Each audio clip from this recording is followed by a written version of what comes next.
los miembros del instituto un profundo agradecimiento y ojalá que contemos siempre que tengamos este tipo de conversatorios con la presencia de ustedes.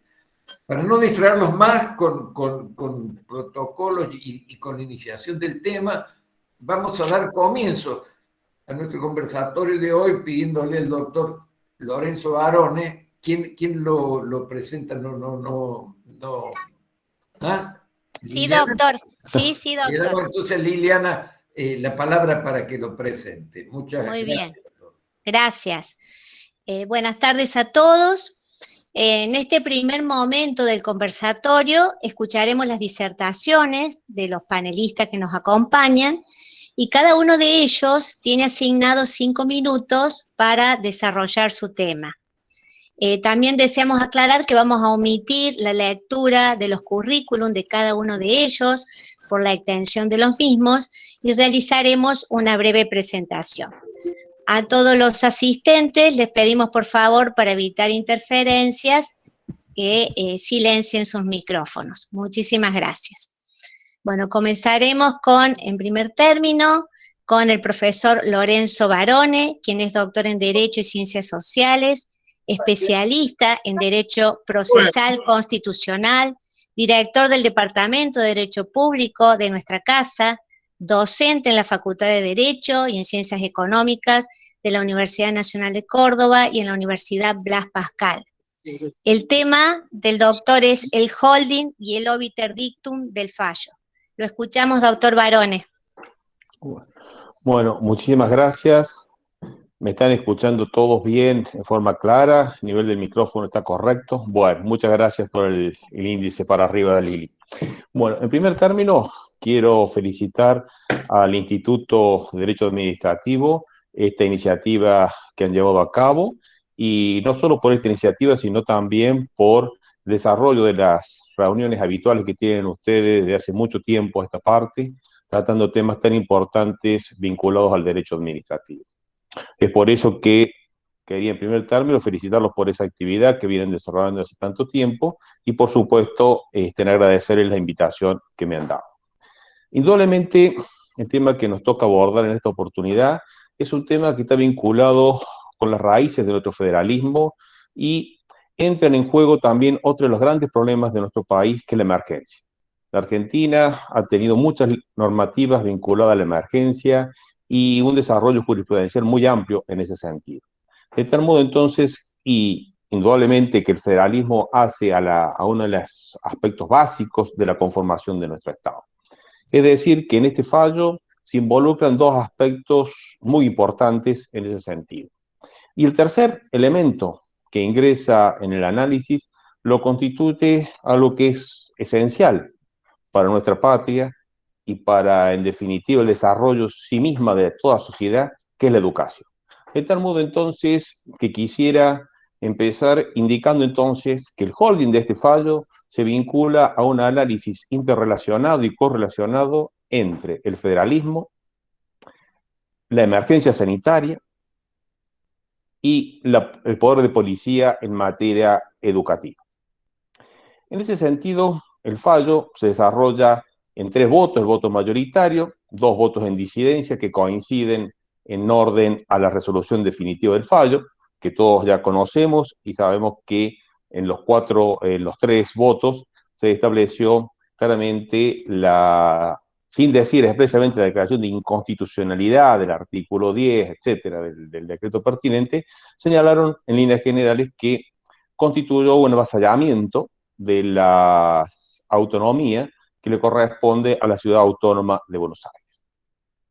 En este orden, quisiera destacar que entiendo yo como lo fundamental del fallo, que se une en definitiva prácticamente en los 3 votos, ¿no es cierto?, constituye señalar que las facultades, ¿no es cierto?, en el ejercicio del federalismo debe ser consensuado entre nación y provincia, y en esta hipótesis la Ciudad Autónoma de Buenos Aires. En orden a este punto, cabe señalar que el federalismo, ¿no es cierto?, no puede ser avasallado en función del ejercicio de medidas de emergencia sanitaria. Es decir, la emergencia no está por encima del federalismo, la emergencia no crea poderes, la emergencia no posiciona a uno de los elementos de nuestra organización nacional por encima de los otros. Primer punto. Segundo punto a tener en cuenta. Lo constituye, ¿no es cierto?, que en esta distribución de competencias, la educación, hay una parte, si bien es concurrente, pero con una delimitación en orden a lo que le corresponde a cada una de las partes. Y en este sentido, el fallo es muy concreto, es muy claro en el considerando 19 del voto mayoritario, cuando dice, en conclusión, el examen de la legalidad del artículo en cuestión, la falta de justificación suficiente para ejercer una competencia sanitaria que alcance a suspender la modalidad presencial de la educación en la ciudad, deja al descubierto que, en este caso, el Estado federal, en lugar de ejercer una atribución propia, invadió una que le resulta ajena. De tal modo, entonces, que el holding del fallo nos está señalando que en este análisis de distribución de competencias entre materia sanitaria y materia educativa, en este contexto, ha sido una invasión por parte del Poder Ejecutivo, o mejor, sí, del Poder Ejecutivo respecto de la Ciudad Autónoma de Buenos Aires. Pero, fíjense en ustedes la delimitación que se da en el mismo caso. Ahí habla, en este caso, es decir, que hay una circunscripción a una fundamentación de hecho que el fallo entiende que no fue suficiente la dada por el Estado Nacional. De tal modo, entonces, que el obiter dictum del fallo y que en alguna medida, siguiendo lo que comentaba el doctor Palazzo, en orden a profundizar estos temas y buscar una adecuada información, nosotros hemos avanzado en la medida de la información existente, en donde se habla, ¿no es cierto?, sobre el tratamiento de una nueva ley regulatoria de esta emergencia sanitaria, en donde se plantean, ¿no es cierto?, escenarios de superpoderes que habría que analizarlos puntualmente. Pero lo que sí quiero dejar señalado, que el párrafo en donde en el considerando 29 se señala que en donde, ¿no es cierto?, se puntualiza muy concretamente la necesidad de que si esta disposición hubiera sido establecida también por ley, hubiera tenido el mismo resultado.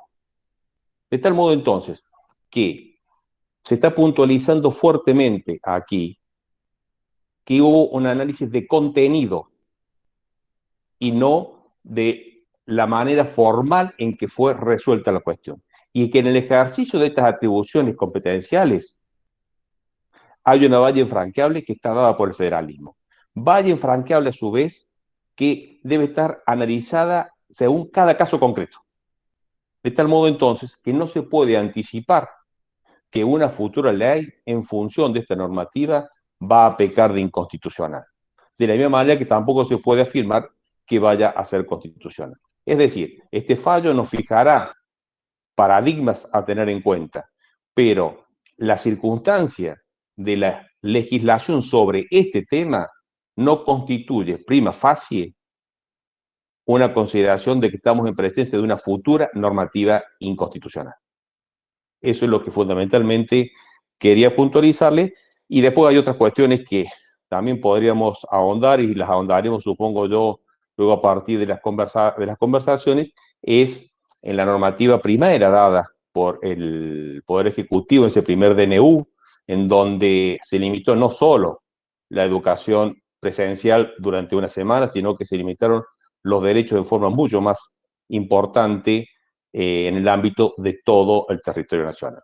De tal modo, entonces, que me quedo con la circunstancia de que este fallo está regulando un caso puntual y concreto, y el fallo en los distintos votos incluso puntualiza también este aspecto, que me parece que debemos tenerlo muy en cuenta a la hora de obtener conclusiones en orden a esta resolución judicial. Nada más, Lili. Creo que cumplí más o menos mi tiempo. Sí, muchas gracias. Sí, perfecto. Muchas gracias, doctor. Muchísimas gracias. Después volveremos con las preguntas. Vamos a continuar con este momento de disertaciones y lo invitamos al profesor Antonio María Hernández, quien es doctor en Derecho, constitucionalista, director del Instituto de Federalismo de la Academia Nacional de Derecho y Ciencias Sociales de Córdoba y convencional constituyente de la Nación en 1994. El doctor se referirá al siguiente tema: fallo histórico sobre la Ciudad Autónoma de Buenos Aires y otras cuestiones federales. Lo escuchamos, doctor Hernández.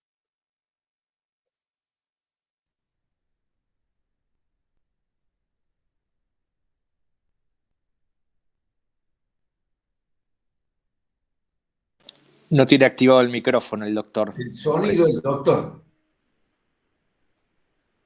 El sonido, Antonio Hernández.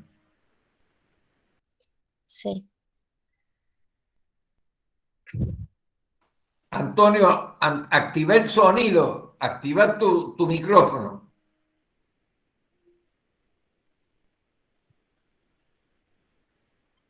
¿Ahora? ¿Ahora sí? ¿Ahora me escuchan? Sí, perfecto, doctor. Claro, me habían muteado, que es la palabra más utilizada en estos tiempos. Muchas gracias por la invitación del instituto. Muchas gracias por la presentación, Liliana. Muy concretamente, se trata de un fallo histórico de la Corte, pero la Corte no aspira a que sea para el caso concreto. Lo dicen claramente el voto mayoritario de Makeda y Rosati y también el voto de Lorenzetti. ¿Qué hace la Corte en este caso? Porque hay tres grandes temas a considerar. Uno, federalismo. Dos, emergencia. Tres, derechos. Voy a analizar primero lo dirigido a federalismo.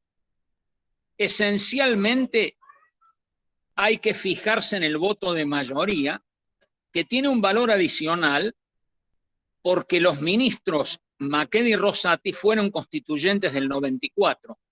De tal manera que en este, que es el voto de mayor cantidad de considerandos, son 29, es muy claro en hacer una docencia constitucional a la luz de la reforma, y concretamente se establece lo siguiente. Primero, y en esto están los tres votos de acuerdo, se declara casi parece una redundancia, la autonomía de la Ciudad Autónoma de Buenos Aires. La Corte lo hace ratificando otros precedentes anteriores que vienen especialmente desde 2015, el caso Corrales, 2016, caso Nisman, y particularmente dos fallos de 2019, que son superior gobierno de la Ciudad Autónoma de Buenos Aires contra provincia de Córdoba y el caso Bazán.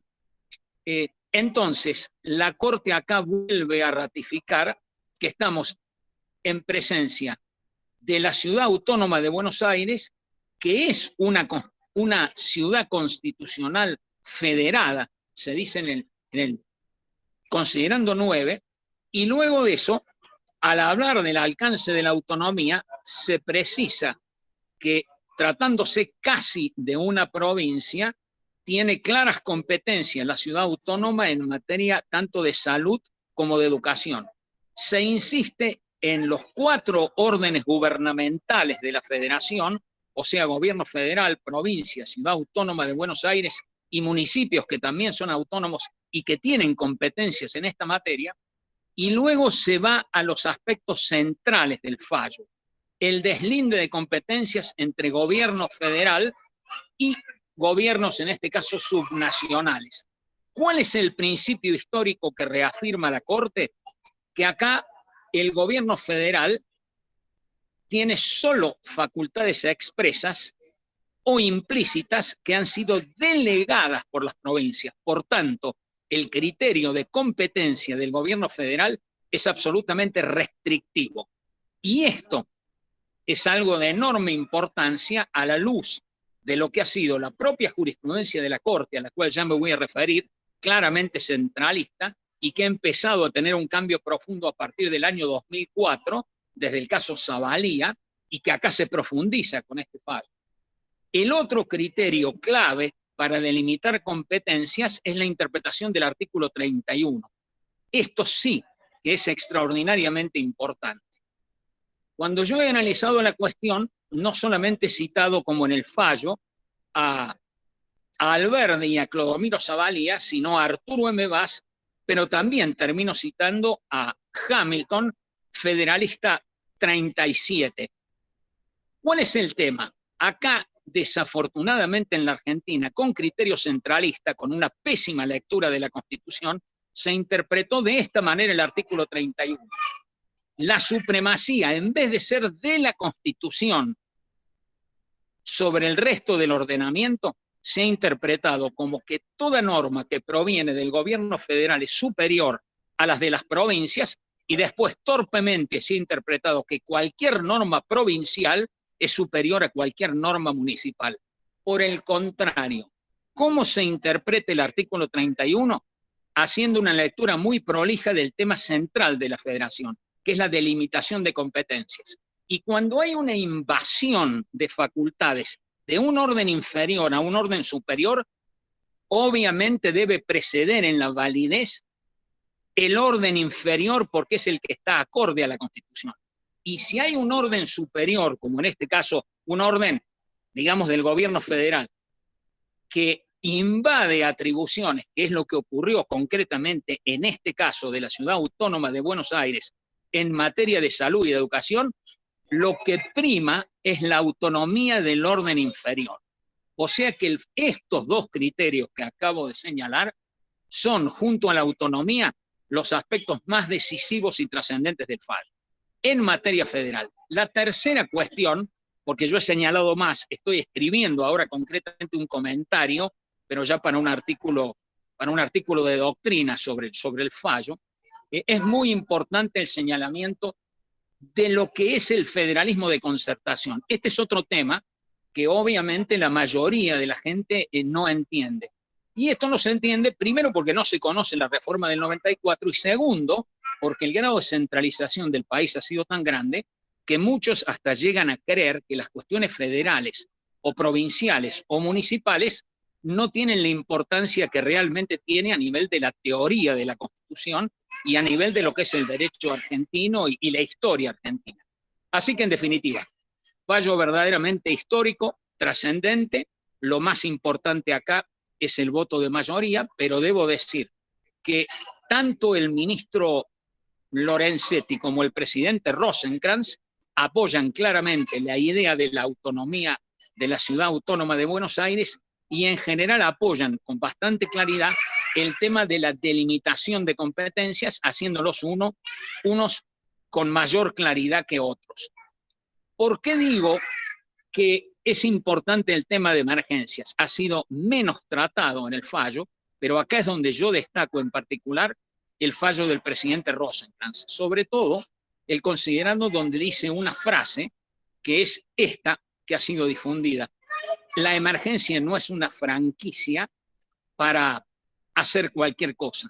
Lo que no se entiende en la Argentina es que la emergencia no transforma al sistema republicano en un sistema hiperpresidencialista, que es el que nosotros tenemos. Lo que no se entiende es que la emergencia tampoco transforma al país de federal en unitario, que es lo que realmente ocurre.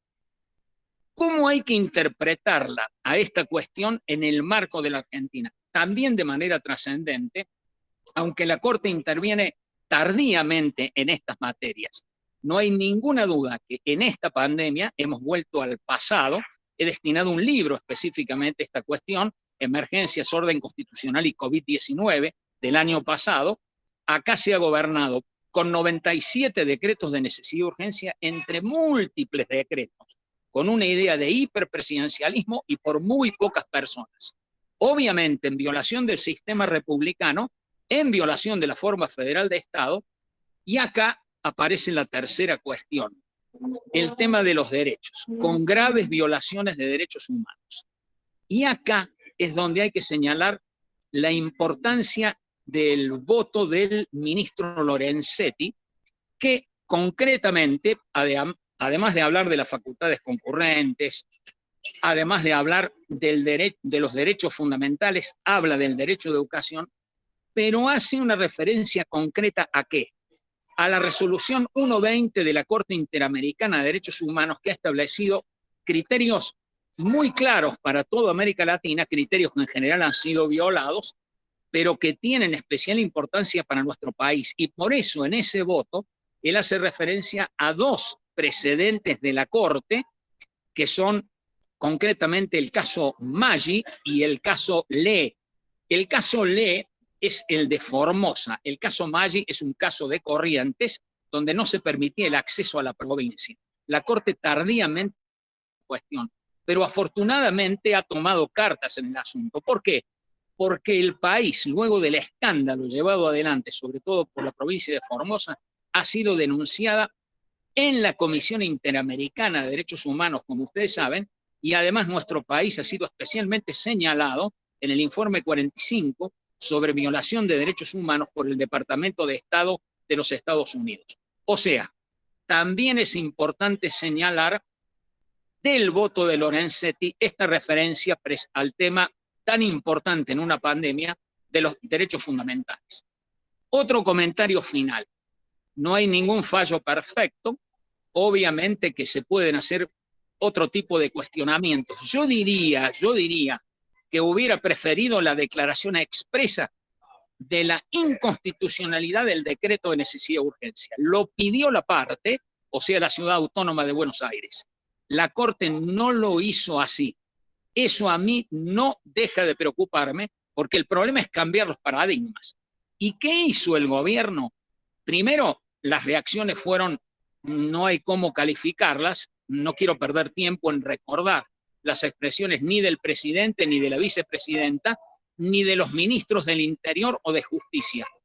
Pero lo más grave que han hecho, además de eso, es remitir ese proyecto de ley groseramente inconstitucional, que ya está teniendo objeciones. También me referí, saben que publiqué un artículo ayer en La Voz del Interior al respecto, señalando la inconstitucionalidad, la vergüenza de solicitar mayores delegaciones, la violación del artículo 76 sobre delegaciones legislativas, la pésima referencia al artículo 128, llamando a los gobernadores delegados, es decir, no tienen la menor idea de cómo se interpreta el artículo 128, no conocen la severa discusión que hubo entre Sarmiento y Alberdi al respecto, y la tremenda y acertada respuesta que le da Sarmiento a Alberdi por esa norma.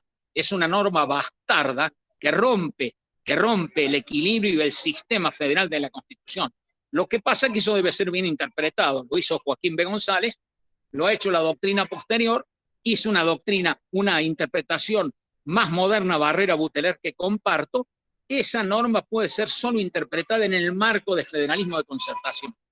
¿Qué es lo que yo estoy planteando ahora? Que lo que hay que hacer a esta altura es ejercitar el federalismo de concertación, que es lo que pide la Constitución. Que acá todos los órdenes gubernamentales tienen que ponerse de acuerdo. Y el gran escenario para fijar los lineamientos tiene que ser en el orden federal, el Congreso, en los órdenes provinciales, las legislaturas, en los órdenes municipales, los consejos deliberantes. Hay que terminar con el hiperpresidencialismo, terminar con las delegaciones, respetar las autonomías de cada sistema de gobierno y avanzar en una deliberación profunda democrática, que es lo que le hace falta al país para ver si tenemos consensos suficientes para enfrentar de la mejor manera esta pandemia. Advierto que es uno de los países que peor ha manejado la pandemia en el mundo y con los gravísimos problemas que nosotros tenemos. Solo aferrándonos a la Constitución, la Argentina podrá encontrar algo de paz, de libertad, de vigencia de derechos humanos, que es lo que nosotros en este momento estamos reclamando. Nada más. Muchas gracias, doctor. Muchísimas gracias por sus conceptos. Continuamos con las disertantes. Escuchamos a continuación al profesor Jorge Orgaz, que es profesor de Derecho Constitucional y Administrativo de la Universidad Nacional de Córdoba y Universidad Empresarial Siglo XXI. El doctor se referirá al tema la Corte y el control de constitucionalidad. Lo escuchamos, doctor. Bueno, muy buenas tardes, doctor Palazzo, muy agradecido la invitación a participar de este encuentro, también a Liliana, todas las gestiones que ha hecho y sé que las ha hecho muy bien para que esto salga magníficamente bien. Al resto de mis compañeros docentes y colegas, muy buenas tardes. La verdad que es muy difícil hablar de federalismo después de Antonio, ¿no? Yo me imagino lo que siente cualquier jugador de fútbol salir a la cancha después que ha jugado Messi. Pero vamos a intentar hacer algunas reflexiones sobre este tema que yo he englobado bajo una pregunta, ¿no? Si este fallo dice todo lo que tiene que decir o de otra forma, si no hay algún contenido implícito del fallo. Yo creo que la sentencia tiene mucha importancia, en primer lugar, porque reafirma la vigencia del orden constitucional de una manera muy clara y muy precisa, y a su vez actualizada a partir de la reforma del año 1994. Hacia atrás, transita o refuerza la posición en defensa del Estado federal, como bien recién señaló Antonio, con una jurisprudencia lineal, es decir, toma la mejor referencia en la protección de la autonomía y refuerza esa idea de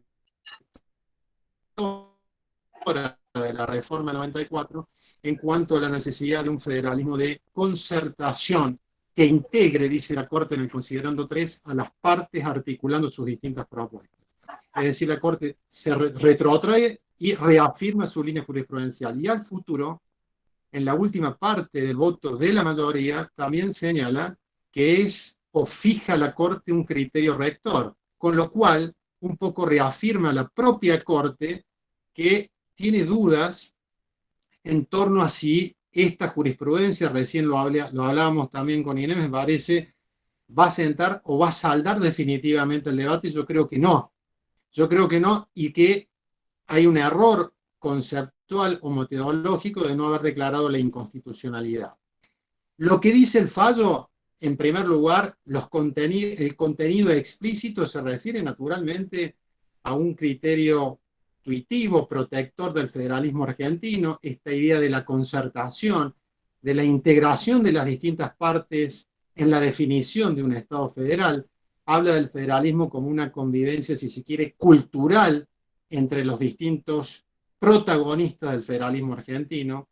El fallo de la mayoría también resalta la importancia del derecho a la educación, resuelve definitivamente lo que gira en torno a la idea de si existen regiones con competencias autónomas en nuestro país, cosa que también descarta de plano la Corte, y finalmente establece lo que es el deslinde o el principio rector en materia federal, que es que las competencias federales son atribuidas en primer lugar desde una forma, desde una metodología excepcional, y por ende la interpretación también debe ser restrictiva.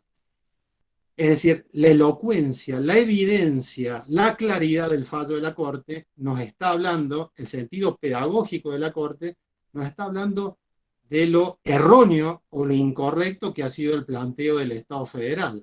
Sin lugar a dudas ha sido muy equivocado, y de ahí la necesidad de la Corte de indagar o de brindar aspectos, si se quiere, pedagógicos en su sentencia. Esto es lo que dice la Corte, pero me parece que no resuelve o va a resolver en el fondo la cuestión. ¿Por qué? Por las respuestas o los comentarios que vinieron de las principales espadas jurídicas aliadas al Estado federal, criticando la interpretación que utiliza o que lleva adelante la Corte. En el proyecto, por ejemplo, es decir, que hay que hacerlo, me parece, al análisis de la Corte o al fallo de la Corte hay que analizarlo en un contexto político y jurídico muy particular que está atravesando nuestro país. En este sentido, el envío del proyecto de los denominados superpoderes al Congreso Nacional da la idea de que la estrategia del gobierno federal es sanear vía Congreso de la Nación algo que es abiertamente inconstitucional. Es decir, el planteo que se hizo mediante una demanda o que se hizo al contestar la demanda de la Ciudad Autónoma de Buenos Aires, se pretende a través de la revisión o del filtro del Congreso Nacional suplir la inconstitucionalidad por medio de una ley, lo cual también, como resaltaba Antonio, es, independientemente, es mi criterio, de la forma en que lleve adelante el Estado Nacional el planteo, es abiertamente inconstitucional. Y la idea rectora también de la Corte, del Estado federal, en base a la, insisto, a la opinión de sus principales juristas, es nuevamente retrotraer la discusión al tema de las cuestiones políticas no judiciables. Han dicho Zaffaroni, por ejemplo, entre otros, y Ferreira la semana pasada en página 12, que el fallo de la Corte es una aberración porque se incluye, o sea, se intromete directamente en competencias que son propias de los órganos de gobierno. Y en este sentido atribuyen a la Corte, si de aquí en adelante se propaga, ojalá que no, o se difunde la pandemia, será responsabilidad de la Corte en virtud de haber violentado la división de poderes. Esta idea que esgrimen desde el gobierno, también los ministros del Poder Ejecutivo, me da la pauta que lamentablemente el problema no está terminado en nuestro país, que las sentencias de la Corte lamentablemente tienen poco peso y poca durabilidad, hasta la Corte lo reconoce, en virtud de que hay una concepción jurídica por parte del Poder Ejecutivo Nacional, en primer lugar, de creer que las decisiones de gobierno no son cuestionables bajo ningún aspecto. Y volver, me parece, a cabalgar sobre la teoría de las cuestiones políticas no justiciables desde la perspectiva no solamente del derecho constitucional, sino que del derecho administrativo, es un retroceso sumamente grave. Ya en ninguna parte, en ningún país, ningún tribunal o ningún Estado de Derecho cuestiona el avance del control jurisdiccional sobre las decisiones de los poderes de gobierno del Estado en la medida que estos afecten el debido proceso adjetivo. El debido proceso adjetivo en el fallo que estamos comentando significaría nada más y nada menos que respetar a rajatabla el principio de división de competencias en materia de política o ejercicio de poder de policía en materia educativa y sanitaria. En conclusión, hay un fallo, el fallo de la Corte refleja lo explícito, hace pedagogía, hace docencia cívica, porque el planteo o la defensa del Estado Nacional fue muy floja, muy endeble, pero al mismo tiempo deja abierta una gran incertidumbre que refleja también la crisis del Estado de Derecho, en razón de que estaremos, me parece, en una verdadera espiral de conflicto de poderes con esta idea de el gobierno federal de pensar o de sostener en base a la teoría de las cuestiones políticas no justiciables la imposibilidad de que el Poder Judicial controle efectivamente sus decisiones. Muchas gracias. Bueno, muchas gracias, profesor Orgaz, muchísimas gracias. Continuamos escuchando las disertaciones. Invitamos a la profesora María Inés Ortiz de Gallardo, quien es especialista en Derecho Público, docente en la Universidad Católica de Córdoba, en el Instituto Universitario Aeronáutico, en la Universidad Nacional de Córdoba, y es vocal de Cámara Contencioso Administrativa de segunda nominación del Poder Judicial de Córdoba. Escucharemos el tema interjurisdiccionalidad y federalismo de concertación. Escuchamos, doctora. Buenas tardes. Bueno, muchísimas gracias por la invitación, doctor Palazzo, doctora Liliana Villafañe. Un placer para mí compartir esta tarde de debate de un tema tan interesante, y la verdad que podríamos haber hecho un favor a todos y dejarlo al doctor Antonio María Hernández que ocupe todo el tiempo. Pero bueno, me han dado generosamente 5 minutos y quiero expresar algunas cuestiones. Desde el sesgo mío, que es el derecho administrativo, y con gran interés por lo que es el control de convencionalidad y de constitucionalidad. Considero que lo mejor que podría haber hecho la Corte es no resolver y haber llamado a una audiencia de conciliación a las partes, porque al momento en que dictó el fallo ya el tema era abstracto, ¿no? Y no me explico cómo puede ser que el mismo tribunal llame a una audiencia de conciliación para un tema de interjurisdiccionalidad como es el descanso municipal, el descanso dominical establecido por una ordenanza municipal en la localidad de Arroyito, provincia de Córdoba, y los invito a que vean esa audiencia porque es muy interesante, y que un caso como este no haya tenido la posibilidad de que si efectivamente estamos apostando al federalismo de concertación, que la Corte hubiese hecho un espacio para una audiencia en su propio seno. Y también me llama poderosamente la atención que en esta causa, desde el aspecto procesal, hayan tomado o hayan pedido participación diversas organizaciones ONG, como Amicus Curiae, que no fueron declarados inadmisibles de plano, sino que fueron admitidos y cuya participación iba a ser resuelta en una oportunidad que ya está agotada porque la causa está resuelta. Y me llama poderosamente la atención que en los votos se hable del necesario federalismo de concertación y de los actores políticos necesarios, y sin embargo se declaró inadmisible el pedido de intervención de terceros de la provincia de Buenos Aires. Yo le pregunto acá al doctor Leonardo Massimino, probablemente si nosotros nos hubiese tocado en pequeño un conflicto de estas magnitudes, hubiésemos comenzado un derrotero que ya se ha establecido a partir de generar un espacio de diálogo y generar un espacio de diálogo entre, como dice el propio fallo, todos los actores necesarios para poner en práctica este federalismo de concertación. En segundo lugar, quiero invitarlos a reflexionar sobre que en definitiva lo que ha resuelto el voto de la mayoría ha sido verdaderamente encuadrado en algo que no está regulado en la Constitución, que son los conflictos de poder, y que desde el derecho público provincial hay mucha experiencia. Entonces, en los términos en que está resuelto, en la mayoría es una cuestión circunscripta a un eje conceptual que es los límites competenciales de cada uno de los órganos involucrados, Ciudad Autónoma de Buenos Aires y Poder Ejecutivo Nacional. Por supuesto que todos celebramos esta calificación de la Ciudad Autónoma de Buenos Aires como ciudad constitucional federada, y me parece importante darle efectividad a la voluntad política de los constituyentes y felicitar al doctor Hernández, que está citado en el fallo, en el diario de sesiones, una de las pocas citas que tiene el fallo, Clodomiro Zavalía, Quiroga Lavie y nuestro querido maestro, el doctor Antonio María Hernández.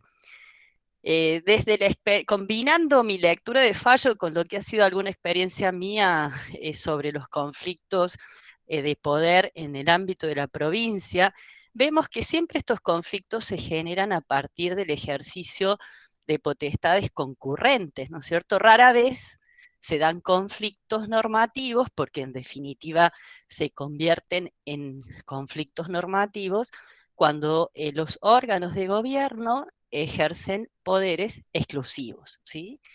¿De dónde surge esta interjurisdiccionalidad? Cuando hablamos de competencias constitucionales concurrentes, tenemos que remitirnos a los artículos 4, 5, 75, inciso 2, 17, 18, 19, la cláusula del progreso, 125, 110, incisos 9, 13, 19 y 186, también cuando citamos a nuestra Constitución. Tales preceptos no enuncian en un mismo e idéntico sentido cómo los órganos de gobierno pueden ejercer sus potestades concurrentes, ¿verdad? Si ustedes me permiten compartir la pantalla, no sé si puedo hacerlo ahora, Liliana, quería ver cómo explica el doctor Rosenkrantz el concepto de interjurisdiccionalidad, ¿sí? Esta facultad exclusiva del Congreso puede ejercerse únicamente cuando una determinada actividad tiene carácter interjurisdiccional en sí misma o por sus efectos, y no al revés. Esto es, el carácter interjurisdiccional de una actividad no puede ser supuesto meramente porque el Congreso haya legislado sobre ella. En otras palabras, la nación, mediante una sanción normativa, no puede transformar en interjurisdiccional lo que fáctica y jurídicamente no lo es.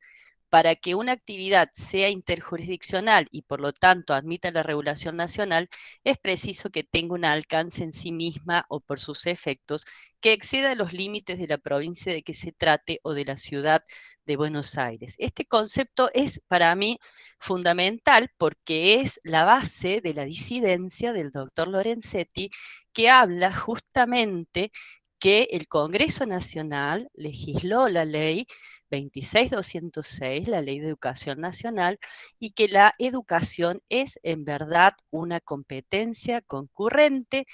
Yo comparto este concepto de la concurrencia de atribuciones constitucionales en materia educativa.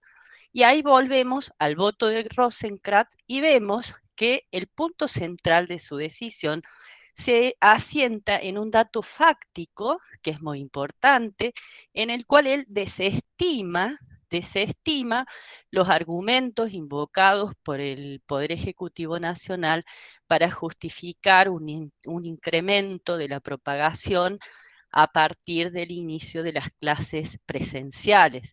Y consideró que era insuficiente esos datos en función del informe que había presentado con posterioridad a la interposición de la demanda el gobierno de la ciudad de Buenos Aires.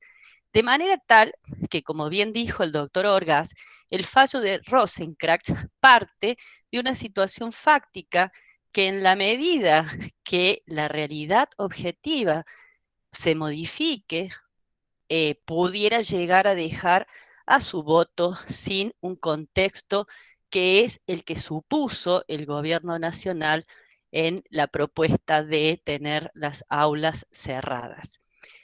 Por el contrario, el doctor Lorenzetti toma esta cuestión fáctica como una cuestión que excede al control judicial por parte del Poder Judicial, y verdaderamente no comparto, porque después de haber trabajado tanto tiempo con el doctor Cecil, es imposible no considerar que existe un control judicial de la discrecionalidad técnica y que los datos pandémicos son verdaderamente datos médicos legales, es decir, cuando uno analiza la jurisprudencia a nivel mundial de los fallos más importantes sobre contaminación ambiental en las personas, vemos que se tratan y se valoran estos datos, ¿sí? Siento empatía por un voto centrado en un enfoque de los derechos humanos. Considero que las competencias que tengan los poderes no tienen otro eje que no sea el de la dignidad de la persona humana, y advierto que en la estructura del voto del doctor Lorenzetti existe un contexto más amplio de control de convencionalidad a partir de lo que señaló el doctor Antonio María Hernández sobre la resolución 1 del 9 de abril del 2020, tanto de la Corte como de la Comisión, y recientemente este parámetro del enfoque de los derechos humanos, la Corte Interamericana lo ha vuelto a poner de manifiesto, no solamente en las medidas cautelares que está otorgando por estos días, sino también en los comunicados de prensa que cada uno de ellos, y sobre todo uno de los últimos vinculados a la cuestión de la educación, en un informe conjunto con la relatora especial de los derechos económicos y sociales, que está dentro, como un órgano específico, dentro de la Comisión Americana. En definitiva, podremos discutir los alcances de las competencias, podemos estar conformes o disconformes con el fallo, pero uno de mis deseos más importantes hubiese sido que este fallo hubiese resuelto con la misma dogmática que lo sustenta y que es promover el federalismo de concertación. Y la única forma de promover el federalismo de concertación es invitando a los actores políticos, pero no a los actores de cuarta, quinta, sexta, jerarquía en el orden de la administración pública, sino habría sido interesante ver cómo los miembros de las Cortes, el presidente, el jefe de gabinete de gobierno de Buenos Aires e incluso el gobernador se hubiesen sentado a discutir la posibilidad de la única forma posible, que es el artículo 129 del federalismo de concertación. Para terminar, simplemente quiero hacer un homenaje a dos doctrinarios para darnos cuenta que nada nuevo hay bajo el sol, cuando Jacques Clodomiro Zavalía, en su libro del Derecho Federal, decía que los poderes concurrentes se complementan con los poderes implícitos, desde que es indudable que cuando la Constitución otorga un poder debe poner en manos de la entidad que tiene que ejercitarlos los medios idóneos para hacerlos. Dado un poder por la Constitución, los medios necesarios para llevarlo a cabo se juzgan siempre implícitos y el alcance de los mismos es que el Congreso tenga todas las atribuciones que sean necesarias y convenientes para hacer efectivos los poderes que le han sido conferidos de una manera expresa. Y señala, el ejercicio simultáneo de potestades concurrentes por las distintas esferas de gobierno es algo difícil de conciliar en la práctica, como la existencia de facultades atribuidas por igual a dos soberanías distintas. Pareciera, en efecto, que no pudiesen ser ejercitados al mismo tiempo y eficazmente dos voluntades distintas en relación con el mismo asunto, si esas voluntades se corresponden bajo todos sus aspectos. Una de ellas resulta forzosamente inoficiosa. Si difieren, toda la armonía necesaria para el desarrollo de las instituciones desaparece naturalmente.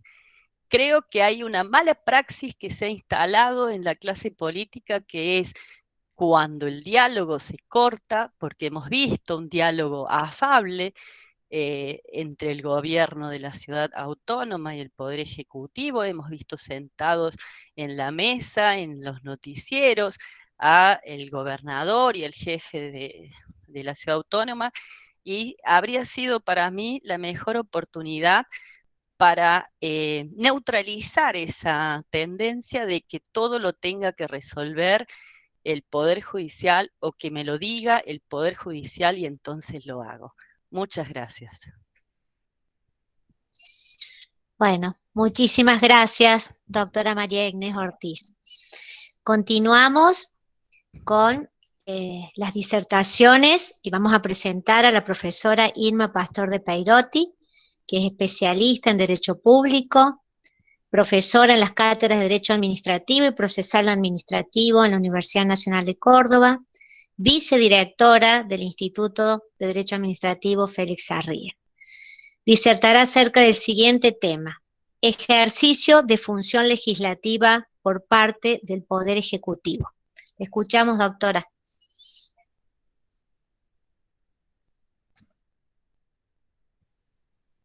Buenas tardes a todos. Muchas gracias, doctor Palazzo. Muchas gracias, doctora Liliana Villafañe. Y gracias a todos ustedes por estar presentes.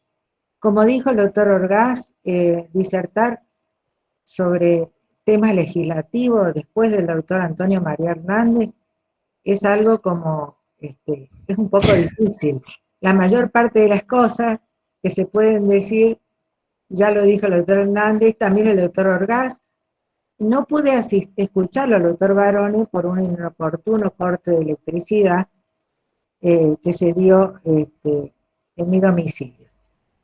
Bueno, Respecto al tema de las funciones, el ejercicio de las funciones legislativas, ustedes saben que antes de la Constitución del 94 no se había regulado en la Constitución. A partir de la Constitución del 94 se incorpora el artículo 76, ¿no es cierto?, que dice concretamente que se prohíbe la delegación legislativa en el Poder Ejecutivo, salvo materia determinada de administración y de emergencia pública, con un plazo fijado para su ejercicio dentro de las bases que la Constitución establece.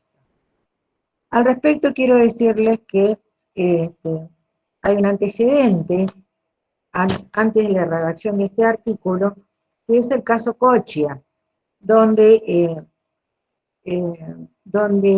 a través de un decreto se derogó convenios colectivos de trabajo. Si bien, justamente el autor Altamira me había explicado de la necesidad que había en el tema en ese momento, de la modernización de los puertos, la necesidad de modificar algunas situaciones contempladas en los convenios colectivos de trabajo. El problema es que se hizo a través de un decreto, y la Corte encima acompañó declarándolo constitucional. Pero lo positivo fue que en ese caso se sentó las bases de cómo debía ser la delegación legislativa. Y así surge el artículo 76, donde se hace hincapié en la necesidad de que sean cuestiones administrativas, la declaración de la emergencia, una ley que establezca las bases y por un periodo determinado, ¿no?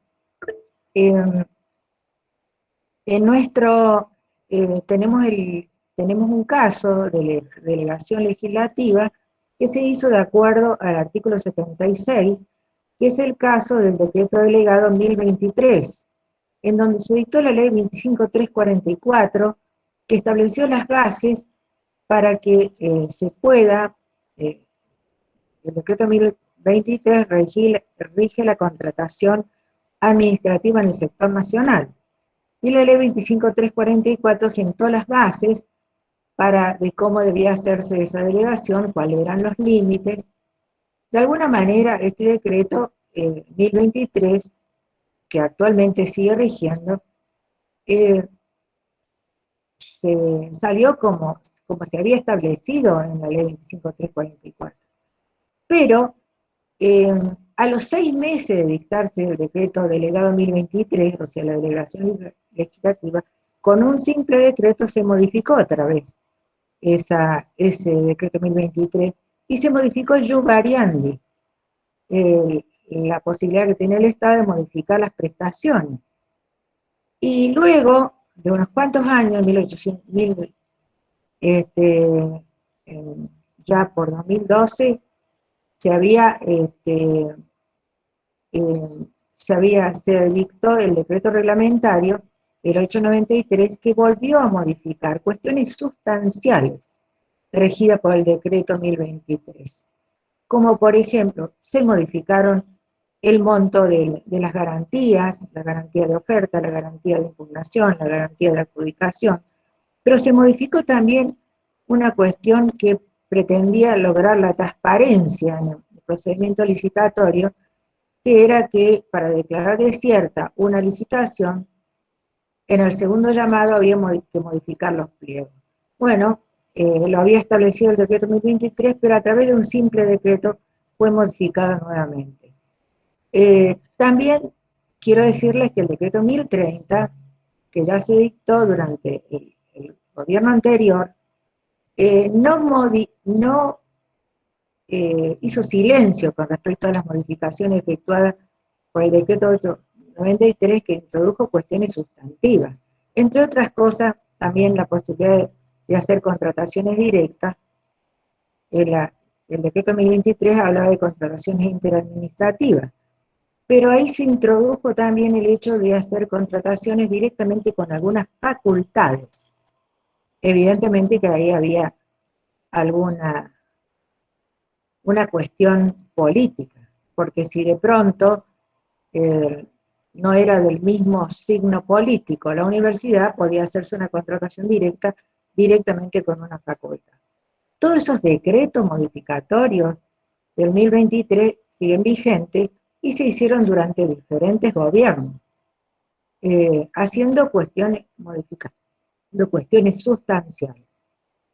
Bueno, también tenemos que, yo no me voy a explayar tanto en lo que es la emergencia, ya lo dijo magníficamente el doctor Hernández, ¿no es cierto? Pero hay que distinguir el tema de la emergencia, que es el requisito que establece el artículo 76, con el tema de la necesidad y urgencia, que es la base de los decretos de necesidad y urgencia, ¿no? Para que haya una emergencia constitucional que se requiere delegación y funciones propias del Poder Legislativo y el Ejecutivo, tiene que haber una situación de grave crisis, generalmente económica y social, que torna imprescindible atribuirle la potestad legislativa a quien presida el gobierno para dar efectividad e inmediatez al dictado de la legislación necesaria para superar la crisis. Así, lo que se ha establecido en el artículo 72 es que la ley que delega atribuciones tenga una duración temporal, establece la temporal, o sea, que la delegación sea temporal y que establezca todas las bases de la delegación, a fin de mantener la vigencia del principio de separación de poderes. En cambio, en los decretos de necesidad de urgencia, no hay delegación de la potestad legislativa, sino a cuál es, en este caso es asumida directamente por el Poder Ejecutivo, al emitir reglamento o disposiciones de carácter legislativo, siempre que exista la necesidad de conjurar un peligro extremo y grave en forma urgente, en situaciones que no pueda guardarse en el transcurso de los trámites ordinarios para la sanción de las leyes. Es decir, en este caso, para el dictado, después de la modificación en 1994, para el dictado de un decreto de necesidad y urgencia, hace falta, ¿no es cierto?, el requisito de la necesidad y urgencia, o sea, como dice, circunstancias excepcionales por las cuales fuera imposible seguir los trámites ordinarios para la sanción de las leyes. Eso es lo que dice el texto. Y después, en la segunda parte, ¿no es cierto?, la situación de una reserva legal, que se prohíbe dictar esta clase de reglamento cuando su contenido comprenda normas que regulan materia penal, tributaria, electoral o régimen de partidos políticos. La Corte Suprema ha tenido diferentes posiciones con respecto a los decretos de necesidad de urgencia. En algunas épocas, ¿no es cierto?, no ha hecho un control tan estricto, pero posteriormente sí. En el caso Video Plus Drive, por ejemplo, declaró la inconstitucionalidad a un impuesto sobre los videos, al considerar que no existía una necesidad que lo justificara. Y en el presidente Verocci declaró la inconstitucionalidad de los decretos 770 y 771, ambos /96, con fundamento en que no se había configurado la imposibilidad de cumplir con el trámite normal de sanción de las leyes, ni que la situación requiera una solución legislativa de tal urgencia que debiera resolverse en forma inmediata, en un plazo incompatible con el trámite de sanción de las leyes. Pero también la Corte, en alguna etapa, aludió a cuestiones no judiciables, como a través de una falta o un agravio concreto. O sea, en algunos fallos, como en el caso Peralta, la Corte sostuvo que se trataba de una función gubernativa y no le correspondía el control de constitucionalidad, sino que le correspondía al Congreso. Bueno, pero además de estos límites de que estamos hablando, ¿no es cierto?, es muy importante, y aquí ya el doctor Hernández lo sostuvo, que la emergencia no debe conculcar principios que integran el bloque federal de legitimidad constitucional, principalmente los principios generales del derecho, de la dignidad de la persona humana, hasta principios que encuentran su fundamento en la justicia material, como los principios de tutela administrativa y judicial efectiva, y retroactividad, y razonabilidad, buena fe, prómine, confianza legítima y solidaridad. La mayoría de los cuales, con independencia del fundamento en la Constitución Nacional, están reconocidos en tratados internacionales que poseen jerarquía constitucional, conforme al artículo 75, inciso 22. También el principio de solidaridad, que constituye un principio general del derecho, en virtud de que genera el deber jurídico de no transgredirlo mediante actos o conductas contrarias que obstaculicen su realización. Es evidente que en una situación de emergencia, en la que está en juego la vida y la salud de las personas, cobra relieve también el principio de razonabilidad, que lo caracteriza como principio de, la doctrina alemana lo caracteriza como principio de proporcionalidad, integrado por tres subprincipios: adecuación, de idoneidad, de necesidad, de proporcionalidad en sentido estricto. En los últimos años, estos principios han sido adoptados por la Corte Suprema de Justicia. La Corte Suprema en este fallo dijo: la Corte Suprema, la emergencia no crea poder, ni aumenta el poder concedido, ni suprime si disminuye las restricciones impuestas sobre el poder concedido o concedido.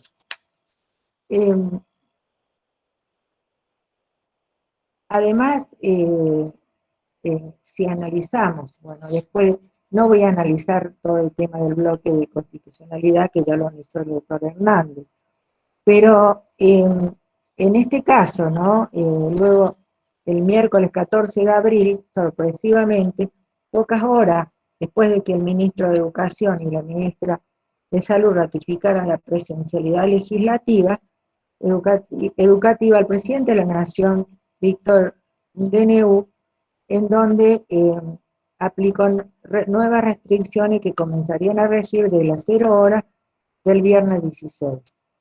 Dispuso, entre otras cosas, el cierre de escuelas y el retorno de la modalidad virtual desde el lunes 18 de abril hasta el viernes 30 de abril en una zona identificada políticamente como el AMBA.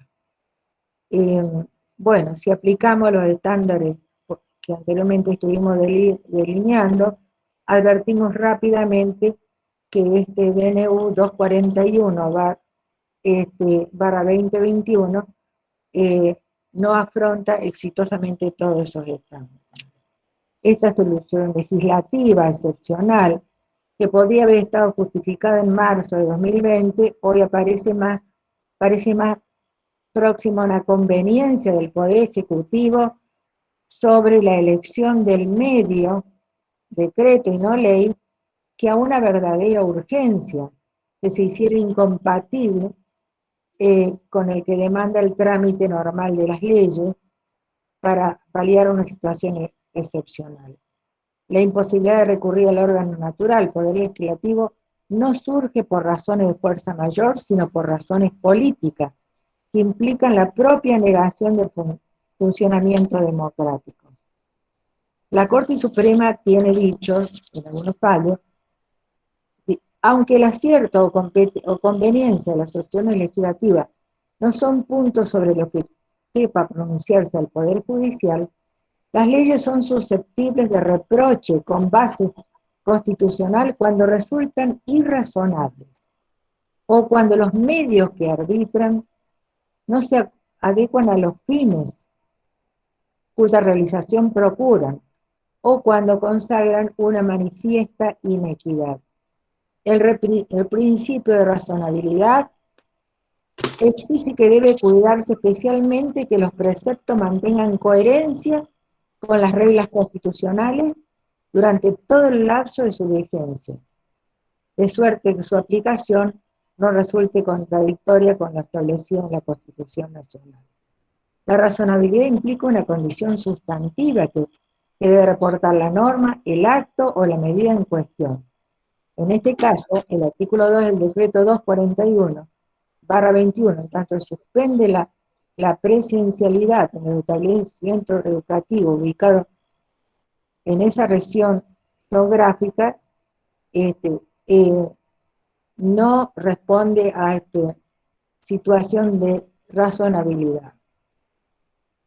Y repitiendo también lo que dijo la Corte en el caso de la situación de Formosa, aunque se trataba de una situación de persona que pretendía ingresar a la ciudad, dijo la Corte, todas aquellas medidas que los estados adopten frente a la pandemia y pueden afectar o restringir el goce y ejercicio de derechos humanos deben ser limitadas temporalmente, legales, ajustadas a objetivos definidos, conforme a criterios científicos, razonables, estrictamente necesarias y proporcionales, y acordes con los demás requisitos desarrollados en el derecho interamericano de los derechos humanos.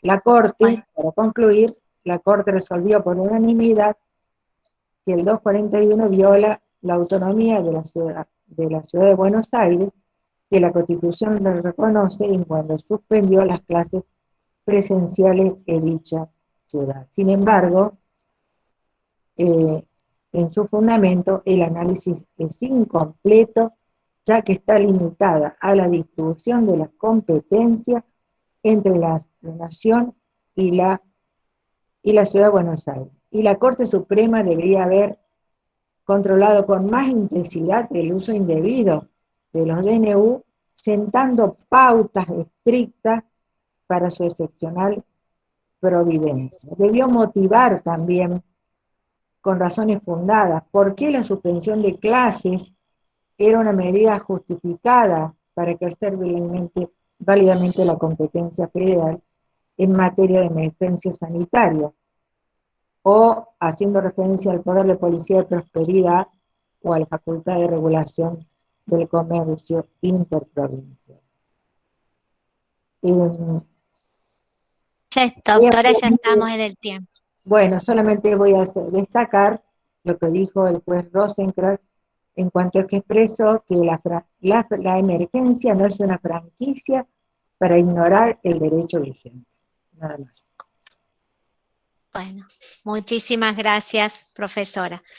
Bueno, ahora vamos a pasar al segundo momento de este conversatorio, en el cual consiste en la formulación de una pregunta a cada uno de los panelistas y cuentan con un tiempo de 5 minutos cada uno, que les pido por favor tratemos de respetarlo para poder darles la oportunidad a los asistentes a que formulen preguntas acerca del tema que hoy nos convoca.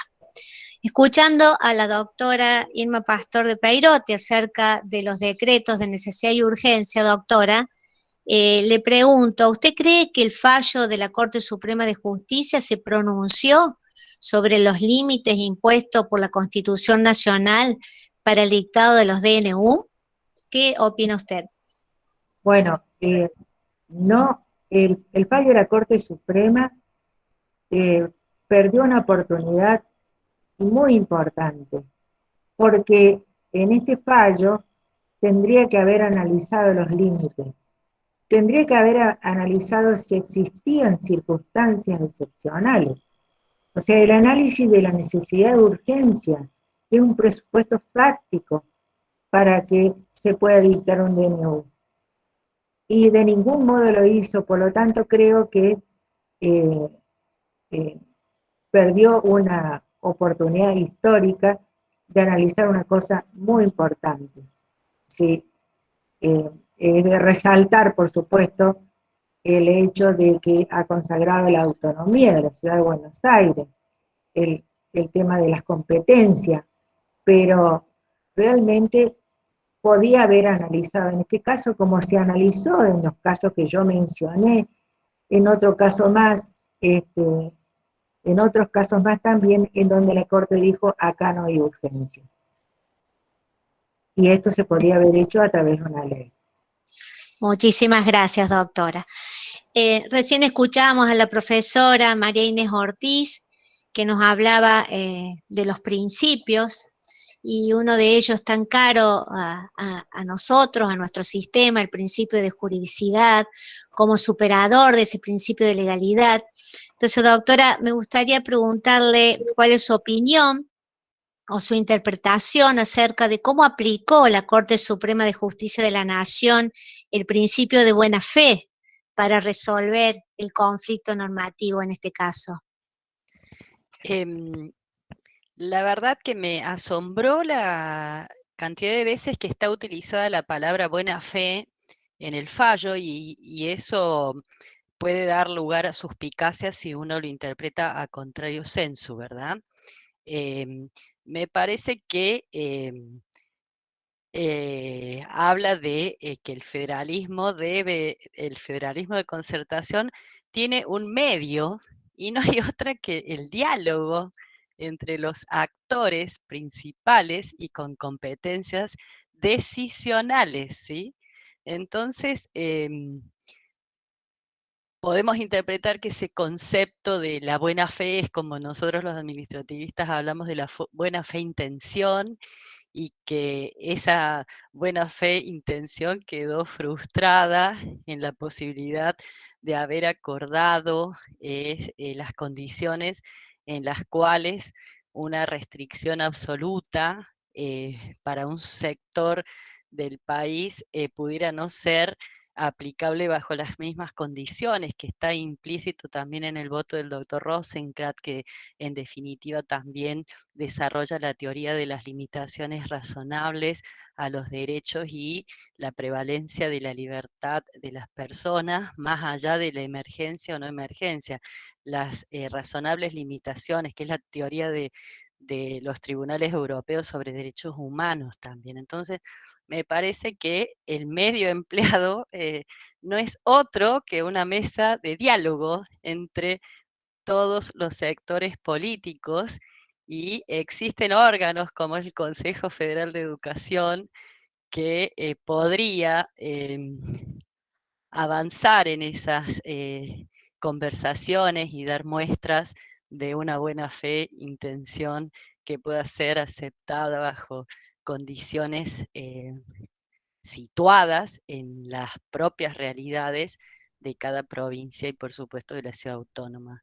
Destaco algo que se me pasó decir recién, y que es en el voto del doctor Lorenzetti, por primera vez, me parece, en la historia de las sentencias de la Corte, se utiliza la técnica del lenguaje claro, y al final de su voto tiene una síntesis completa que al menos yo es la primera vez que lo veo en un voto de la Corte Suprema, y eso también me parece muy importante por la trascendencia institucional que ha tenido el fallo. Así que no sé si he respondido a la pregunta, doctora Villafañe, pero de buenas intenciones no avanzamos en las acciones positivas de las que habla también nuestra Constitución Nacional.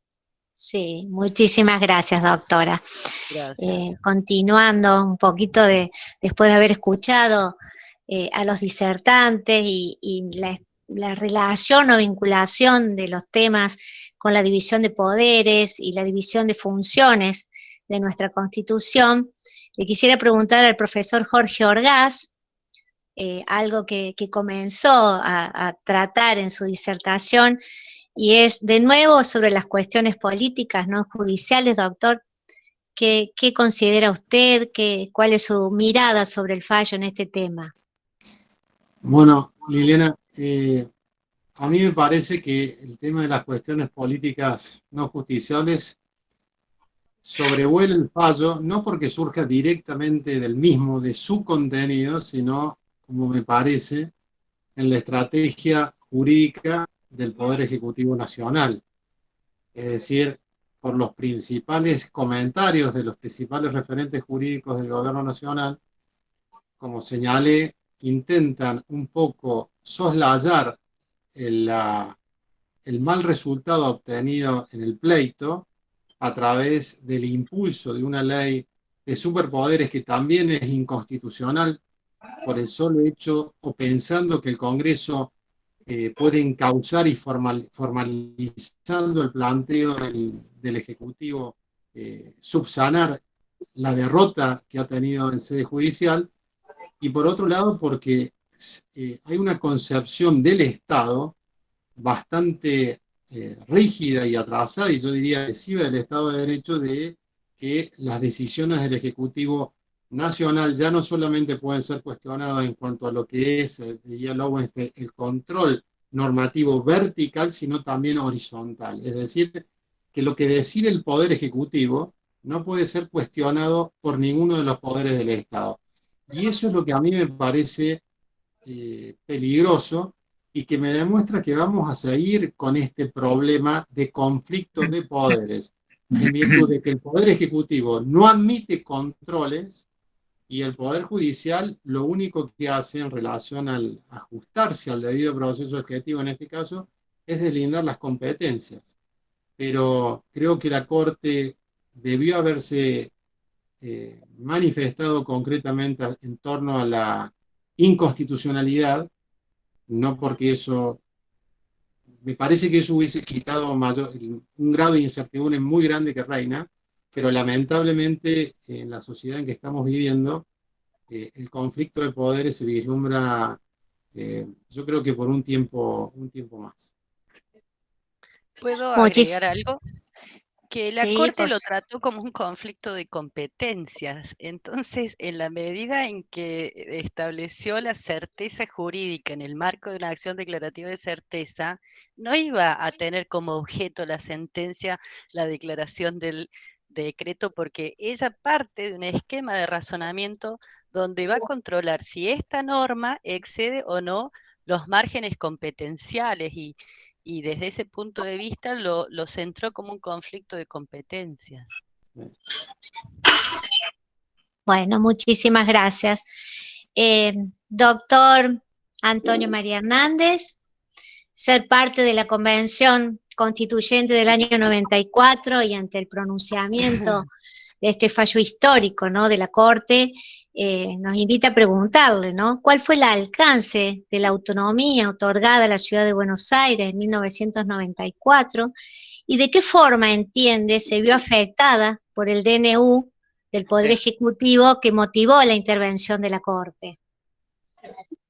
Liliana, muchas gracias por tan buena pregunta. Ahora, con más tiempo, déjenme saludar al resto de los colegas con quienes hemos compartido este análisis. Yo me voy enriquecido por la opinión de ustedes.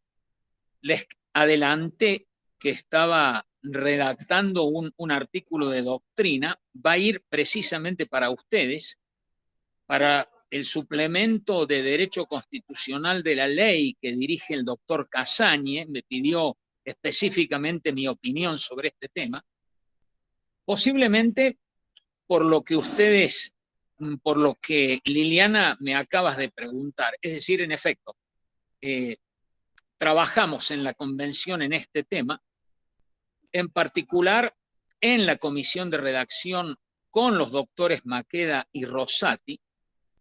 Yo a su vez había trabajado previamente en el tema con Maqueda, porque ambos también éramos diputados de la Nación y además habíamos integrado la comisión de juristas en un caso de la Unión Cívica Radical, en otro caso del peronismo. Así que en definitiva, el objetivo de la convención fue muy claro.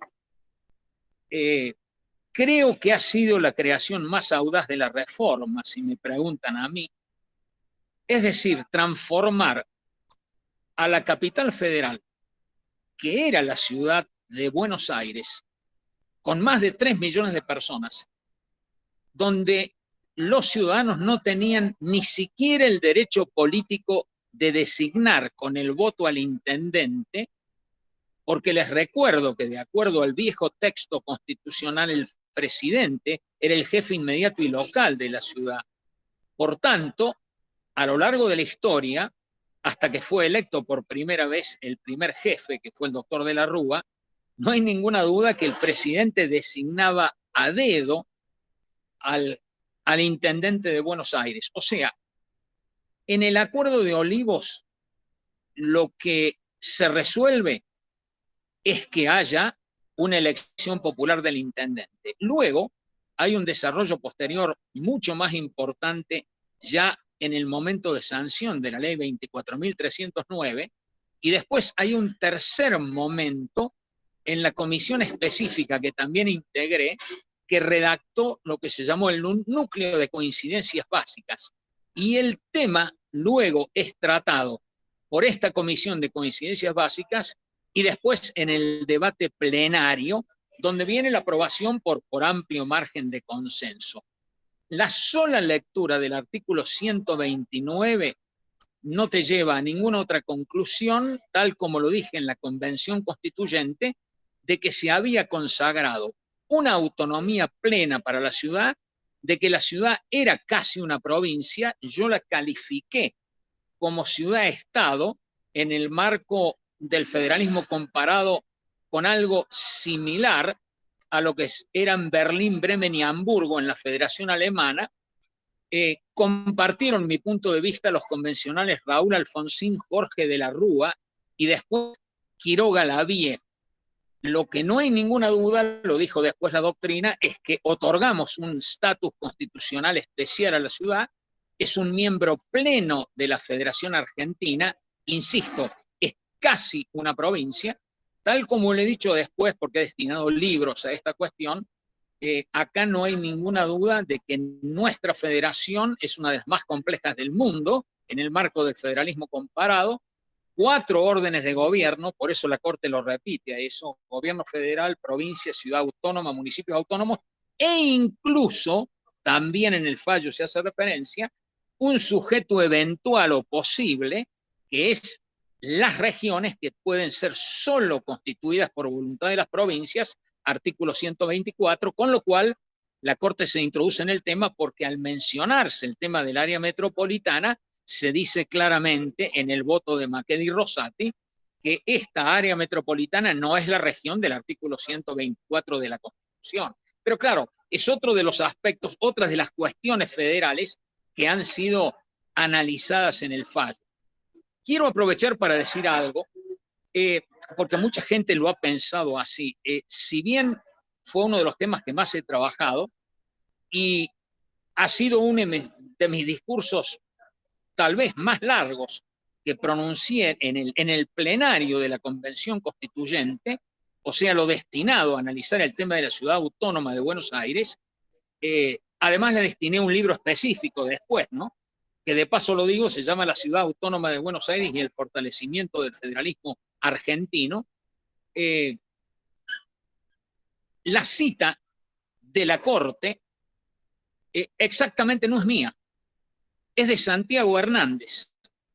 La cita mía específica con respecto al tema de la Ciudad de Buenos Aires la voy a precisar ahora en este comentario que va a ser publicado por la ley.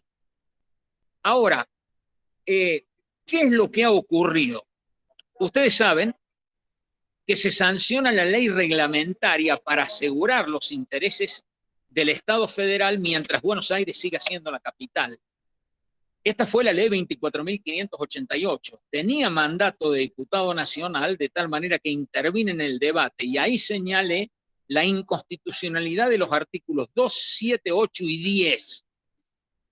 Con el tiempo, ustedes saben cuál fue el objetivo de esta ley, ¿no? Llamada Cafiero. El objetivo fue limitar la autonomía plena de la Constitución.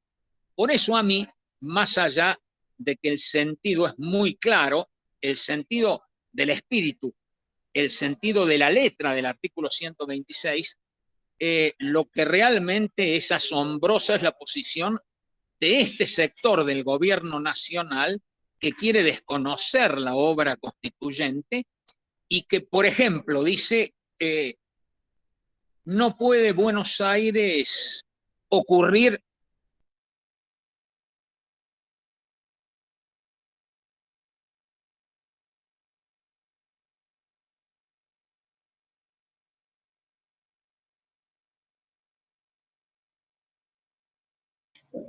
Se cortó.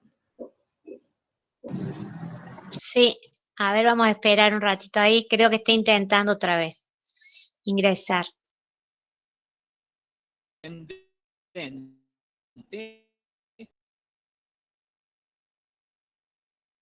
Entonces, el doctor no se ha dado cuenta, me parece. Así que en conclusión, estamos en Perdón, ¿alguien me preguntó algo? Sí, se cortó, doctor. Sigo hablando. ¿Alguien me interrumpió? ¿Me quiso preguntar algo? Ah, ¿ahora me escuchan? Daniela, Ahora sí, doctor. Ahora sí, doctor. La última idea no se terminó de escuchar completa. Bueno, lo que es sorprendente es que la posición, digamos, del Poder Ejecutivo de creer que no ocurrió la reforma del 94 y que el presidente puede disponer de la ciudad.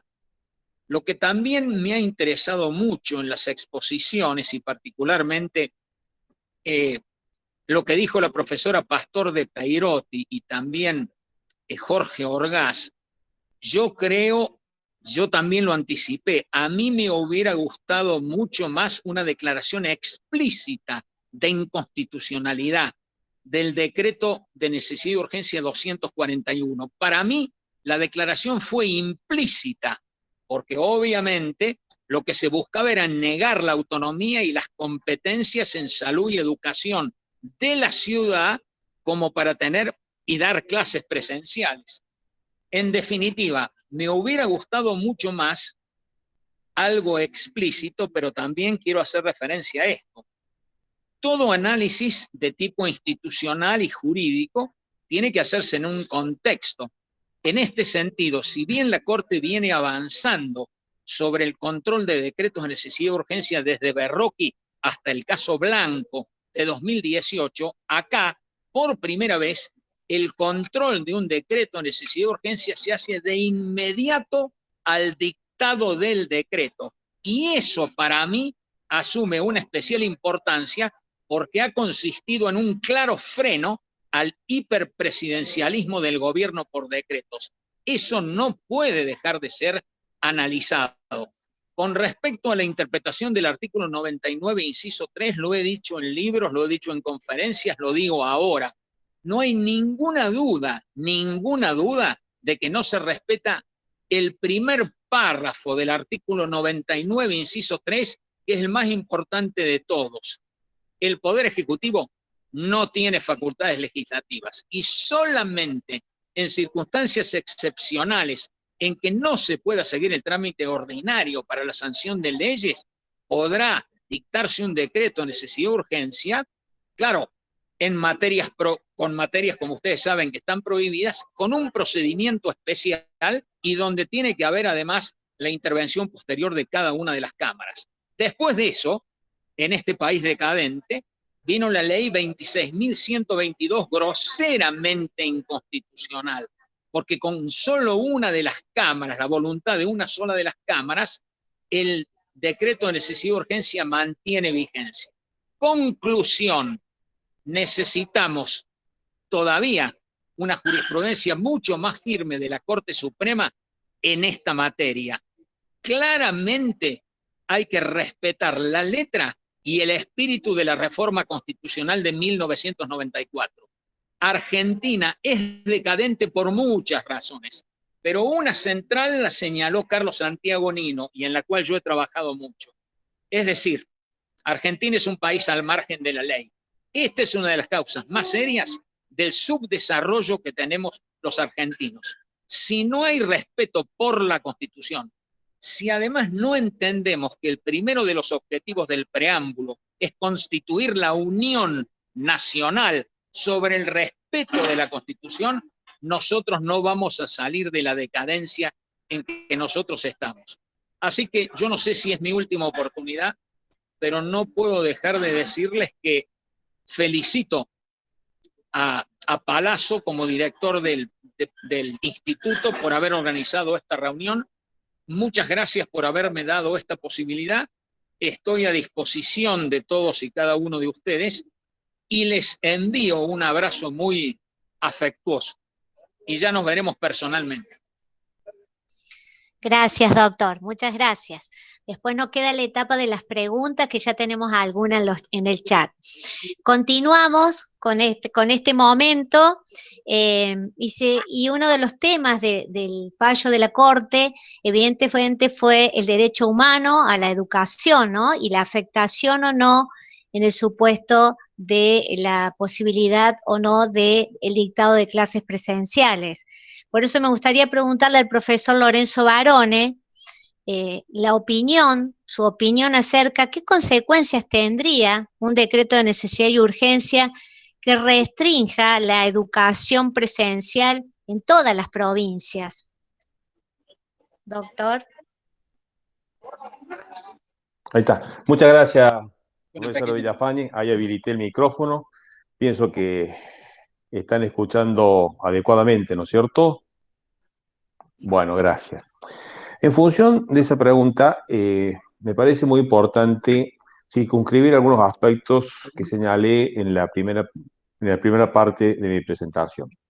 En el sentido de que este decreto de necesidad y urgencia ha tenido la singularidad de avanzar bajo el pretexto de la emergencia sanitaria, sobre determinadas partes de nuestro territorio nacional. O sea, no fue un decreto de necesidad y urgencia de carácter nacional que abarcara a todo el territorio nacional, como si fueron fundamentalmente el primero y los sucesivos en orden de establecer determinadas restricciones a los derechos en general. En esas normativas se establecía, ¿no es cierto?, la necesidad del ejercicio de la emergencia fundada en aspectos que se consideraron en su momento que tenían la fundamentación científica suficiente como para haber tenido el efecto que en su momento tuvieron, y estamos hablando fundamentalmente de los primeros decretos de necesidad y urgencia. A esta altura de los acontecimientos, esa valoración acerca de la validez y de la fortaleza de fundamentos de las restricciones se ha tornado más exigente. Ahora, y eso es uno de los elementos esenciales que marco de este fallo, habla de la necesaria fundamentación. Y me uno al comentario, siguiendo en definitiva al pensamiento y al esfuerzo que ha realizado el doctor Cecín, que señaló muy bien la doctora Ortiz, en orden a avanzar en el control técnico de la discrecionalidad. Aquí, este análisis, en definitiva, avanza en ese sentido sin entrar a realizar actividades de peritaje o demás cuestiones que están totalmente por fuera de este tipo de procesos, pero que sí lo señala cuando puntualiza que los argumentos expuestos por el gobierno nacional no resultan suficientes. Y los mismos se transformaron en conjeturales. Eso importa indudablemente un avance en ese sentido respecto del control de constitucionalidad en los actos de gobierno, avanzando en esa medida en el análisis de la razonabilidad. Ya no basta con la simple afirmación de que se está ejerciendo un poder de emergencia sanitaria para justificar una limitación extraordinaria a los derechos constitucionales. De tal forma, incluso hay un párrafo muy elocuente de Rosenkrantz en el considerando 17, cuando señala que, y esto tiene varias lecturas, pero en lo que estamos hablando, nada de lo dicho en esta sentencia pone en duda las potestades del gobierno nacional para tomar medidas de alcance general y uniforme con la finalidad de combatir la pandemia. De tal modo, entonces, que debemos entender y circunscribir lo resuelto en este caso a un análisis muy puntual, en un determinado momento y contexto histórico en el cual se ha determinado que no estaban dadas las condiciones para que el Estado Nacional se inmiscuya y establezca con razonabilidad suficiente esa retracción al poder de policía en materia educativa de las provincias. De tal modo entonces, que insisto en este concepto en orden a que la misma Corte en este fallo les está puntualizando que debe ser analizado cada caso, cada situación, en el caso concreto. No está la Corte en este fallo dictando principios de carácter general. Más allá de que, por supuesto, y coincido plenamente con el doctor Hernández y con el doctor Orgaz, en cuanto se ha ratificado la buena doctrina en materia de federalismo y la buena doctrina en materia de emergencia. Eso está claro, pero eso es una reafirmación de principios y de conceptos que ya estaban en la jurisprudencia de la Corte y que son reafirmados en este fallo, y bienvenido sea. Pero debemos avanzar en orden a lo novedoso de esta cuestión. Y lo novedoso de la cuestión está dado en que hubo un análisis puntual del decreto de necesidad y urgencia, acotado a una determinada situación en donde también, debemos decirlo, hubo de carácter no directo, pero sí indicado claramente de la capacidad técnica y de la idoneidad técnica que existía a los fines de poder disponer las limitaciones del caso. Distinta hubiera sido, y el fallo así lo establece, cuando habla de la necesidad de que no se acreditó debidamente la emergencia sanitaria que justificara la limitación al derecho a la educación. De tal modo entonces que está diciendo de que si hubieran existido parámetros suficientes, esa emergencia hubiera justificado esa limitación. De tal modo entonces, ¿qué quiero puntualizar con esto? Que debemos leer con mucho detenimiento el fallo, debemos advertir, ¿no es cierto?, que este fallo, y en varias partes así también lo indica, en otra parte habla, por ejemplo, de que no está haciendo una valoración acerca de la corrección o incorrección de las medidas tomadas por la Ciudad Autónoma de Buenos Aires o tomadas por el Gobierno Nacional. Esas son cuestiones que exceden a las facultades jurisdiccionales. De tal modo entonces que la Corte, analizando, ¿no es cierto?, su posicionamiento como tribunal de garantías, quiere y pretende circunscribir sus análisis a la fijación de los casos concretos que le tocan juzgar. Fijando, eso sí, criterios de carácter general en donde consolida determinados principios de doctrina jurisprudencial en orden al federalismo y en orden a las emergencias que se comparte, y que ahí sí está dando un mensaje de carácter más general. Pero ahora, y en este punto, está dando también un mensaje en el sentido que debe ser analizada cada medida de emergencia, debe ser analizada puntualmente. Y en esa puntualidad debe ser analizado también su contenido teniendo en cuenta parámetros que lo justifiquen, y los parámetros que pueden justificar una medida de restricción a cualquier derecho fundamental o derecho constitucional en función de la emergencia sanitaria va a tener que estar basado en criterios científicos, en criterios debidamente marcados en orden a fundamentación estadística, a fundamentación de idoneidad médica, sanitaria, que justifiquen y den fundamento a esa medida. Ese me parece a mí que es uno de los aspectos centrales que hay que destacar de este fallo. La Corte se ha reservado ser el último tribunal garante de los derechos fundamentales, pero haciendo hincapié y fundando en que es un tribunal también del caso concreto, y que en ese es la visión que fundamentalmente, entiendo, pretende posicionarse en este caso. Nada más, muchas gracias. Muchísimas gracias, doctor. Bueno, hay algunas preguntas en el chat que ya han sido respondidas, pero por razones de tiempo vamos a elegir una que creo que no.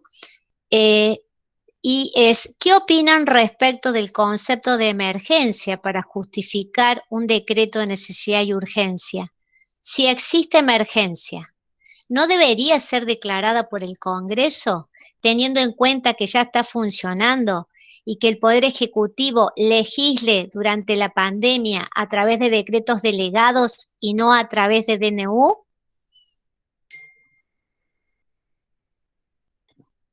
Por favor, doctor Hernández, saque su mute y conteste. Esa es una pregunta buenísima, buenísima. Respuesta. El único que, es decir, ya cité el libro ese donde expongo todo esto en detalle, pero a la luz no solamente de la mejor doctrina de la jurisprudencia de la Corte y de la propia doctrina argentina, sino también de lo que se ha resuelto en la Corte Interamericana de Derechos Humanos, en el Tribunal Europeo de Derechos Humanos y además en lo que fue debatido en el Congreso Mundial que hice en Córdoba de la Asociación Internacional de Derecho Constitucional, que se llamó Constitucionalismo en tiempos de emergencia. En esa oportunidad quedó claro que las democracias republicanas y liberales a nivel del mundo solamente por medio de ley se puede reglamentar un derecho individual. En nuestra Constitución, artículos 14, 19 y 28. Por tanto, toda limitación de derechos, como se ha hecho en la pandemia, ha sido todo groseramente inconstitucional. El decreto 260 fue groseramente inconstitucional, el que prorroga el tiempo de la emergencia. Solo el Congreso puede declarar la emergencia y puede fijar el término.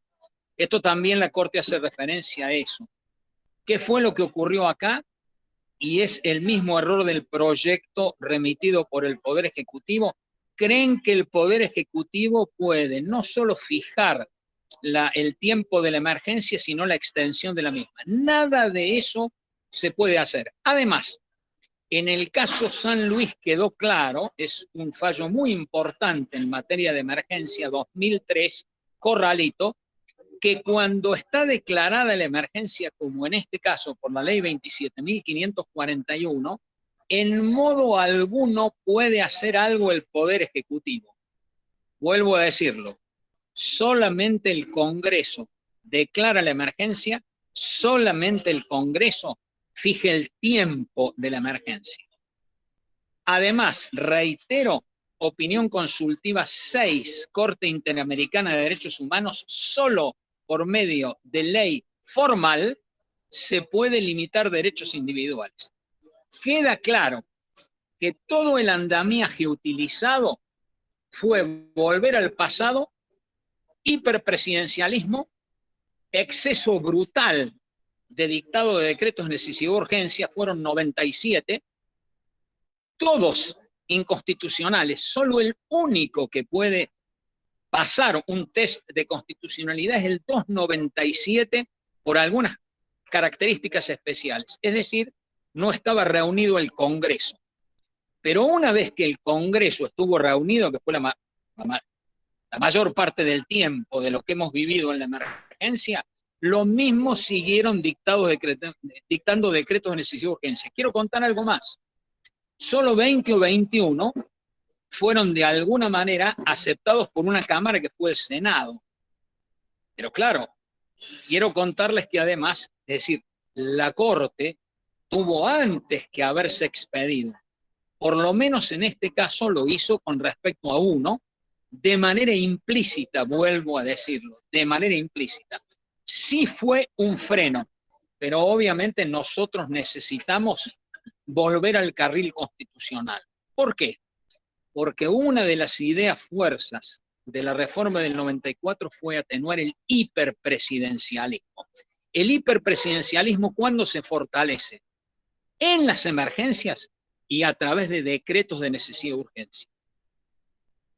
Doctrina clásica. Cuando se declara la emergencia por ley, ya no se puede dictar decretos de necesidad y urgencia, porque el análisis, esto lo precisó muy bien Alejandro Pérez Walde, el análisis de un decreto hay que poner el énfasis en lo que se llama no la emergencia, sino la urgencia, la urgencia. Por eso se puede entender el 297. Todo lo demás, inconstitucional. La Corte tuvo que haber sido más clara. De todas maneras, ¿cómo será que fue en la línea correcta que se produjo esta reacción por parte del gobierno? Ahí está la respuesta. Bueno, muchísimas gracias, doctor. Muchísimas gracias. Bueno, en nombre del Instituto de Derecho Administrativo Félix Sarría, agradezco a los profesores Lorenzo Barone, Antonio María Hernández, Jorge Orgaz, María Inés Ortiz de Gallardo, Irma Pastor de Peirotti, por acompañarnos como expositor en este conversatorio, y también agradecer la presencia de más de un centenar de asistentes que nos han acompañado en este evento. Muchísimas gracias a todos. Van a contar con este material en el link de la página web de la Facultad de Derecho, por si desean reiterar y acceder al contenido. Así que le agradecemos a todos su presencia. Muchísimas gracias, profesor Villafañe, por la invitación, y agradezco a todos y me despido. Bueno, bárbaro, nos vemos, doctor Palazzo, Adiós, un Jorge placer. Orgaz, Inés, un gusto. abrazo, doctor. Hasta luego. Un gusto verlos. Nos vemos, hasta Cuídense. luego. Adiós.